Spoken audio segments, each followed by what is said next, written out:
Herkese merhaba. Bugün sizlerle AutoCAD'de harika bir uygulama yapacağız. Uygulamayı aşağıdaki açıklama kutucuğundan indirebilir ve kendiniz de bilgisayarınızda deneyerek bu harika uygulamadan keyif alabilirsiniz. Uygulamamızda gördüğünüz gibi arabamızın tekerlerinin eşit olduğunu görebiliyoruz. Ölçülerde bir tarafta gösterilen ölçü diğer tarafta gösterilmemiş olabilir. Çünkü her iki tekerin de ölçüsü aynıdır. O yüzden ölçüsünü göremediğiniz herhangi bir kısım varsa diğer tekerdeki ölçülerden faydalanabilirsiniz. İlk olarak dairelerini çizerek başlamak istiyorum. O yüzden daire komutuna giriyorum. Komuta girdikten sonra ekranımda rastgele tıklattım ve burada radiuslerin 5'i bir tane 5 en içte gördüğünüz gibi. Şöyle yaklaştıralım. Hemen tekrar komutuma giriyorum. Klavyeden boşluk tuşu ile de bir önceki komutu tekrar edebilirsiniz. 10 diyorum ve diğer dairenin ölçülerinin sağ tekerde olduğunu görüyorum. Komutuma girdim. Yeni ölçüm bir tane 25 gördüm. Boşluk tuşuyla komutumu tekrar yineledim. Bir tane 40 görüyorum. Ve tekerin dışındaki daireleri daha sonra çizeceğim. Şu anda tekerdeki ölçülerimi gördüm. Gördüğünüz gibi tam ortasından yukarıya doğru bir çizgi çekerek tekerin o ara bağlantılarını oluşturabiliriz. Bu ara bağlantımızın kalınlığı 5 toplam kalınlığı. Biz ortadan bir çizgi çizmiştik. Dolayısıyla 2,5 sağa 2,5 sola offset atabiliriz. Offset komutuna girdikten sonra 2,5 olarak yazdım ve çizgimi bir tane sağa bir tane de sola atarak bu şekilde oluşturdum. Şimdi trim komutuna girerek gereksiz parçalarımı sileceğim ve aynı uygulamamda yer aldığı şekilde çizgilerimi bırakmak istiyorum.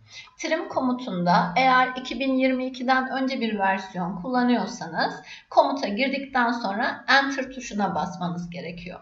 Şimdi bu komutumuzdan çıkalım ve bunu döndürerek çoğaltalım. Buradaki uygulamada toplamda 8 tane bu bölümden dönerek çoğalmış. Ve yukarıda bizim döndürerek çoğaltma komutumuz Polar Array komutuna giriyorum. Seçimimi yaptıktan sonra Enter tuşu veya mouse'un sağ tuşu da AutoCAD'de Enter demek. Enter'ımı yapıyorum. Merkez neresi olsun? Center neresi? Bu noktanın etrafında dönsün. Hemen yukarısı gördüğünüz gibi menü olarak açıldı. Items bölüme istediğim adetimi yani 8'i yazıyorum. Bu şekilde tekerleklerimden bir tanesini yaptım. Bu tekerleğimin dışında 2 tane daha daire var. Aynı şekilde sağdaki tekerde de olduğu için şimdiden yapayım. Kopyalarken onlar da kopyalansın dedim. Aralıklarına bakarsanız aralık offset değerinin 5 olduğunu görebilirsiniz. Komuta girdikten sonra distance yani mesafemi yazıyorum 5. Bu şekilde çizgimi seçiyorum. Bir tane dışarıya şu şekilde 2 tane attım. Artık kopyalama işlemi yapabiliriz. Merkezden merkeze iki tekerin arasındaki mesafe 250. Hemen copy komutuna giriyorum. Şeklimi seçtikten sonra mouse'un sağ tuşuyla enter yaptım. Nereden tuttuğunuz eğer mesafe verecekseniz önemli değil. O her zaman merkezinden doğru kopyalayacak. Örneğin ben rastgele bir noktaya tıklatıyorum. Elimi tanıtıyorum ve ara mesafenin 250 olduğunu yazıp enter tuşuna basıyorum. Komuttan çıkmak için bir enter daha yaptım. Bakalım merkezden merkeze ölçümüz 250 olmuş mu? Measure bölümünde distance iki nokta arasındaki mesafeyi ölçmek için klavye kısa yolu ilk iki harfi D enter yazabilirsiniz. Şöyle iki tane karşılıklı noktaya tıklattığım zaman ya da beklediğimde bakın ikisinin arasının 250 olduğunu görebiliyoruz.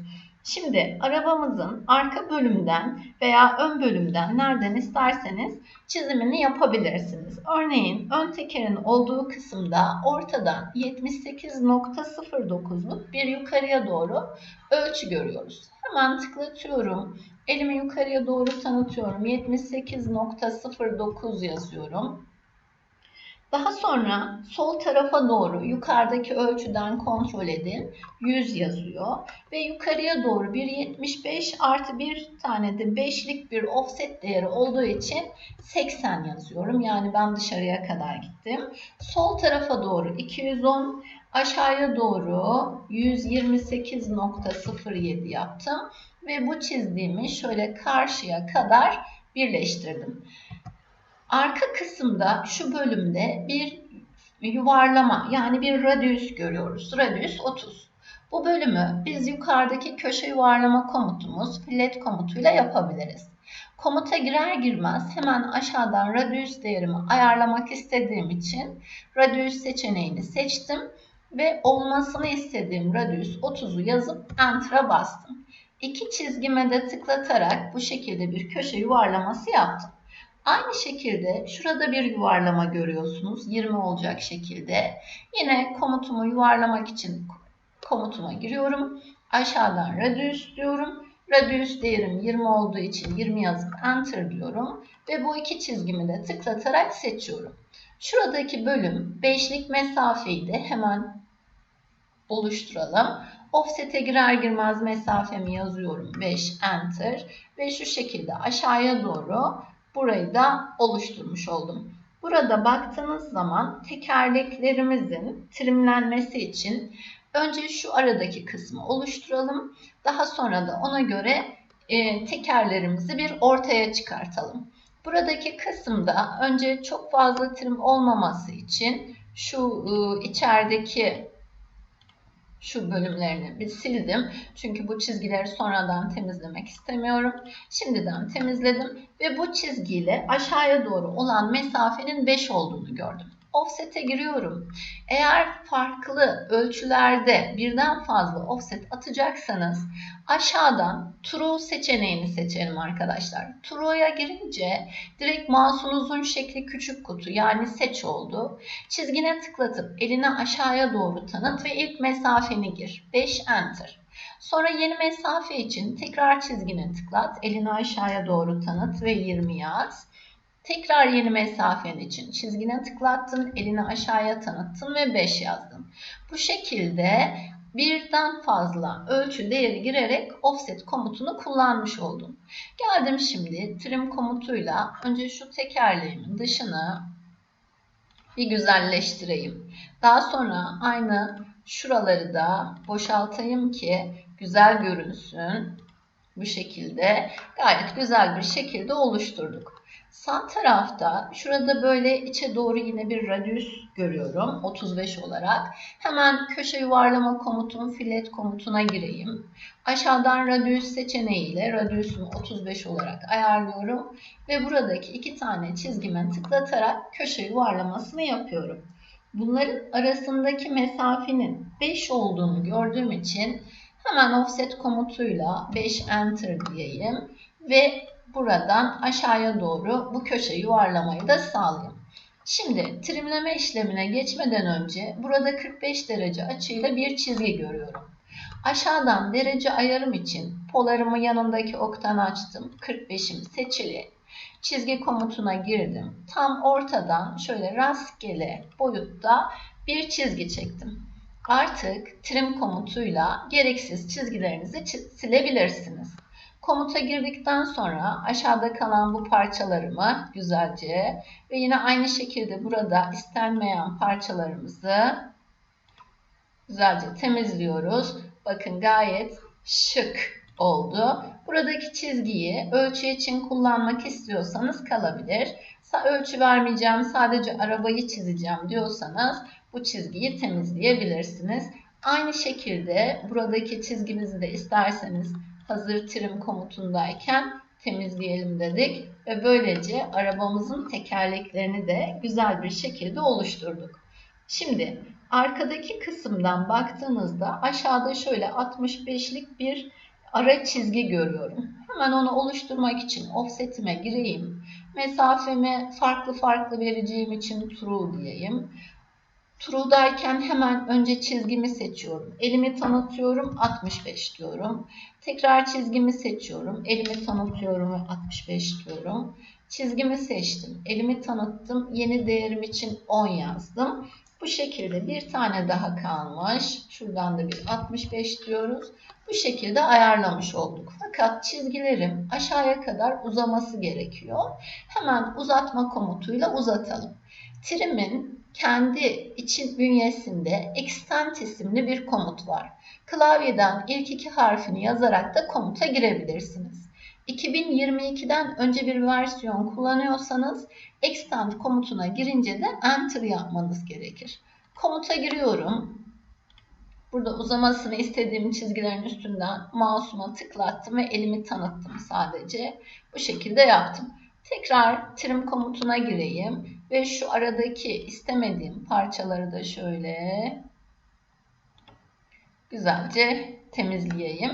Böylece bu ara çizgileri de oluşturmuş olduk. Sırada pencerelerimiz var. Pencerenin yerine baktığınızda sağ üstten 10 mesafe sağa, 10 mesafe aşağıya giderek pencerenin köşesini bulabiliriz.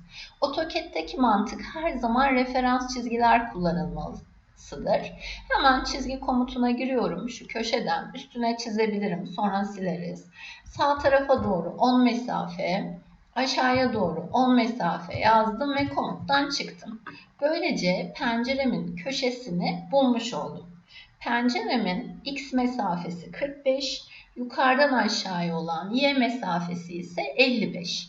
Dikdörtgen komutuna gireyim. Hemen bir köşe noktası istediği için bu köşeye tıklatayım.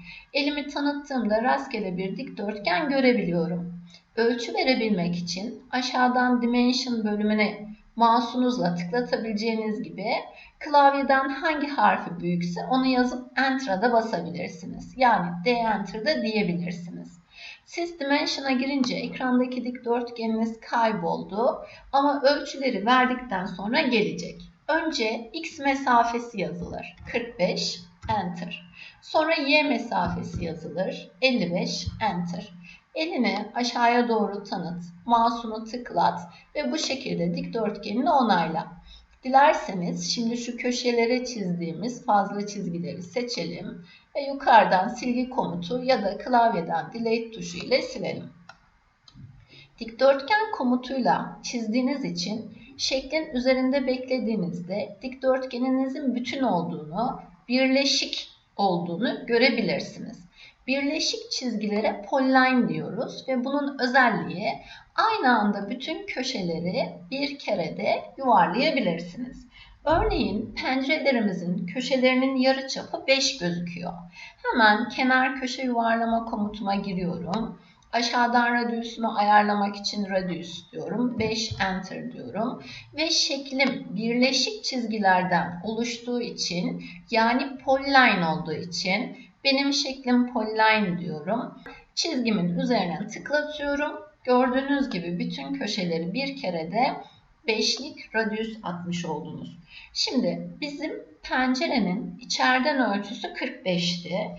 Hemen yanında 20 mesafe uzakta bir pencere daha var aynısı. Tabii ki tekrar çizmeyeceğiz. Ne yapacağız? Kopyalayacağız. Kopyalama komutuna yukarıdan giriyorum. Neyi kopyalamak istiyorsun? Şeklini seçiyorsun. Enter, boşluk veya mouse'un sağ tuşuna basarak bu bölümü geç. Mesafe vererek bir kopyalama yapacaksan nereye tıklattığın önemli değil. Her zaman için kendisi artı ara mesafeyi yazman gerekir. Rastgele bir noktaya tıklatıyorum. Penceremin kendisi 45'ti. Ara mesafenin de 20 olmasını istediğim için 65 yazıp Enter'a basıyorum. Gördüğünüz gibi burayı yaptık. Bir kontrol etmek için komuttan çıkayım. Measure'ın altında yer alan distance'la iki nokta arasını bakın ölçüyorum. 20 olduğunu görebilirsiniz. Şimdi bu pencereyi de sağ tarafa kopyalayalım. Kendisi 45. Ara mesafede 30 olarak verilmiş. Hemen copy komutuna girdim. Kopyalayacağım dikdörtgenimi seçtim. Enter demek yerine mouse'un sağ tuşuna basabilirsin. Mesafe verirken istediğin yere tıklatabilirsin. Kendisi 45. Arayı da 30 düşündüğün için 75 yaz. ESC ile çık ve böylece pencerelerini de tamamlamış oldun. Geldin şimdi ön bölümde yer alan havalandırma deliklerinin açılmasına. Öncelikle önde bir 10 mesafelik şöyle ikinci bir çizgi var. Offset'ime gideyim. Hemen mesafemi 10 olarak yazdım. Enter dedim. Ve şöyle sol tarafa doğru bu çizgiyi bir attım. Bu çizgiden sonra havalandırmam 20 mesafe sağda, 5 mesafe aşağıda başlıyor. Yerini belirlemek için referans bir çizgi çizeceğim. Çizgi komutuna gidiyorum. Köşeden tıklattım. Sola doğru 20 Enter, aşağıya doğru 5 Enter dedim ve komuttan çıktım. Benim buraya bir dikdörtgen çizmem lazım. Bakalım kağıdımızda nasıl? 5'e 35'lik bir dikdörtgeniniz var. O zaman yukarıda rectangle komutunu kullanabilirsiniz. Komutuna giriyorsun. Kenar köşeye tıklatıyorsun. Ölçü vermek için aşağıdan Dimension'a geldin. Ekranda kayboldu ama sen ölçü verdikçe düzelecek. 5 Enter, 35 Enter dedin ve elini sola tanıtarak tıklattın. Böylece buradaki tek parçayı bir oluşturmuş oldun. Bu parçaların kenar köşelerine bakarsan dörtlük radius sadece sağ kısımlarında olduğunu görebilirsin. Köşe yuvarlama komutun filletti. Girdin fillete. Aşağıdan radiusunu ayarlayacağım dedin. 4 Enter dedin ve komşu iki çizgiye tıklattın. Komuttan çıktı. Boşluk tuşuyla tekrar giriyorum. Ve burayı da oluşturmuş oluyorum. Şu fazladan çizdiğimiz çizgileri yine silelim. Şuradaki çizgimiz kısa kalmış. Hemen uzatalım. Komutumuz extend. Şu şekilde uzattım. Tekrar burayı trim'e ayarlayayım. Ve şimdi bunu çoğaltmam gerekiyor. Bu ızgaradan toplamda 5 tane var. Kendisi 5. Ara mesafesi de 5. Kopyalarken 10 demem gerekiyor. Çünkü kural neydi? Kendisi artı ara mesafeyi yazarak kopyalaman gerekiyor. Kopyalamayı şu şekilde yapabilirim. Kopyalama komutuna kopya girdim. Dikdörtgenimi seçtim. Enter ya da mouse'un sağ tuşuyla geçtim. İstediğin bir yerden tıklayabilirsin. Mesafe vereceksin. Şöyle yazabilirsin. 10. Sonra elini sola tanıt. 20, 30, 40. Hani bu şekilde çoğaltabilirsin. Gördüğün gibi oldu. Bu işlemi geri alıyorum. Ctrl Z. Bir de şurada çoklu dizi çoğaltma var. Hangi komut? Rectangular Array komutu. Komuta girip şeklini seçip Enter dersen şekil dizi şeklinde çoğalacak ve yukarıya baktığın zaman fark ettiysen kaç sütun, kaç satır istediğini soracak. Biz satır istemiyoruz. 3 yazan bölümü 1 yapalım. Yani sadece kendisi. Kaç tane yana doğru çoğalsın istiyoruz? 5. Ara mesafeleri 5'ti ama kural neydi? Kendisi artı ara mesafe yani 10. Fakat baktım sağa doğru çoğaldı. Sola doğru çoğalmasını istediğim için eksi 10 oluşturmuş olduk. Burayı Enter ya da ESC ya da Close Array ile kapatabilirsiniz. Bu şekilde havalandırma ızgaralarını da tamamlamış oldunuz. İşte harika bir uygulamayı da bitirdiniz. Dilerim bu ders sizler için faydalı olmuştur. Önce kendiniz çizmeyi deneyin. Daha sonra yapamadığınız bölümler için videodan yardım alın. Sağlıkla kalın, hoşça kalın.